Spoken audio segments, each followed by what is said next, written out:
All right, today we're diving into something pretty mind-bending, a future where judges and juries, they're gone, replaced by algorithms. We're going to explore how something called artificial superintelligence, or ASI, could completely upend our whole idea of law and order. And it all starts with one heck of a question. Just think about that for a second. A world with almost no crime. And not because the punishments are terrifying, but because the system itself is built to stop conflict before it even starts. Yeah, it sounds like something straight out of a movie, but this is the exact future the source material we're looking at today wants us to wrap our heads around. Okay, so how do we even get to a world like that? Well, it's all about the evolution of AI. Right now, we're living with ANI, or artificial narrow intelligence. You know, things like the generative AI everyone's talking about. But then, around 2030, we're expected to hit AGI, artificial general intelligence. That's AI with smarts like a human. But the real leap, the one that changes everything, is projected for around 2040.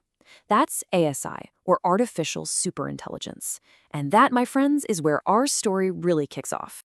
So the first huge change we're talking about here hits at the very foundation of law itself. I mean, picture all those dusty old law books and endless government debates. Now, just throw that image out the window. We're moving toward a legal system that's alive, constantly learning and changing in real time. And the name for this whole new thing is computational law. So what does that even mean? Well, it means laws stop being just words on a page that lawyers can argue about forever. Instead, they become lines of code. Think of them like smart contracts for an entire society, running automatically with total precision. And this is where you can really see the difference, right? On one side, you've got our system today, static, paper-based laws that take forever to change. On the other, you have the ASI's world, a dynamic, living code that's always updating based on what society needs. It's not a rulebook anymore. It's more like a living, breathing operating system for all of us. So you're probably wondering, how does this actually work in practice? Well, it's a three-step dance. First, the AIS is watching everything, analyzing all the data society creates in real time. Second, it uses that data to tweak the legal code on the fly. And third, and this is the really wild part, it doesn't just make rules. It actually designs the world around us, both physical and digital, to gently nudge us into doing the right thing without us even thinking about it. And that whole idea of proactively designing a better society, well, that leads us straight to the next massive shift. We stop focusing on punishing crime and instead put all the energy into making sure it never even happens. You know, a huge piece of this puzzle is the idea of a post-scarcity world. Basically, the source material suggests that an ASI could manage resources so well that there's enough of everything for everyone. And when that happens, why would you steal? The traditional reasons for crimes like theft and fraud just dissolve. The conflicts we'll have left will be about more personal things, like dignity or ideas. Okay, so what about the conflicts that do still pop up? The ASI has a two-part plan for that. First, it's all about predictive intervention. It's analyzing our biosignals and behavior, and if it senses a fight is about to break out, it can step in non-violently to cool things down. Think calming agents or just physically separating people. But if something does go wrong, there's no punishment. The goal is what's called automated restorative justice, which is just a fancy way of saying the system's only job is to fix the harm and make the victim feel whole again, physically and mentally. So let's follow this train of thought. If you're preventing most crime and you're instantly fixing the harm from any conflict that does happen, what's the point of a courtroom? The logical conclusion is, well, you don't need them anymore. It's pretty much the end of trials as we know them. I love this quote because it just cuts right to the heart of it.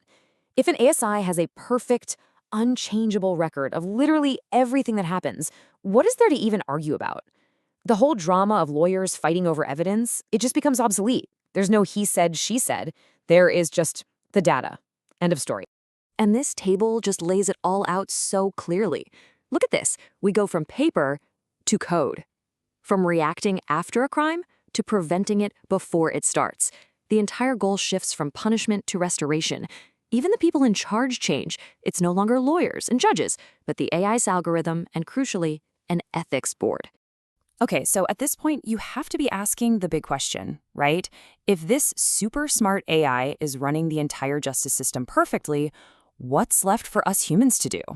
Well, the good news is our role doesn't just vanish. It actually gets an upgrade.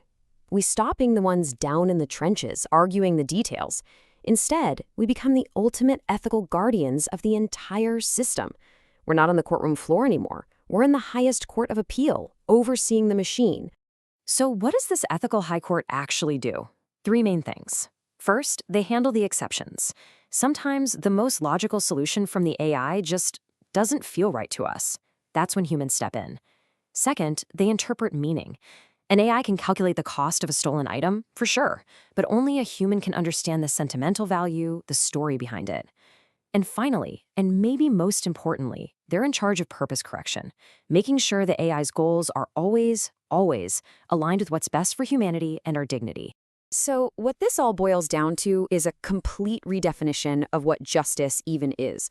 It's not a battlefield anymore where lawyers fight to win. Instead, it becomes this incredibly sensitive feedback system, always making tiny adjustments to society to, and I think the source material puts this beautifully, weave peace into the very fabric of our lives. So there you have it. A potential future without crime, without punishment, without all the courtroom drama. It sounds amazing, right? A society engineered for peace. But it leaves us with one heck of a final question to chew on.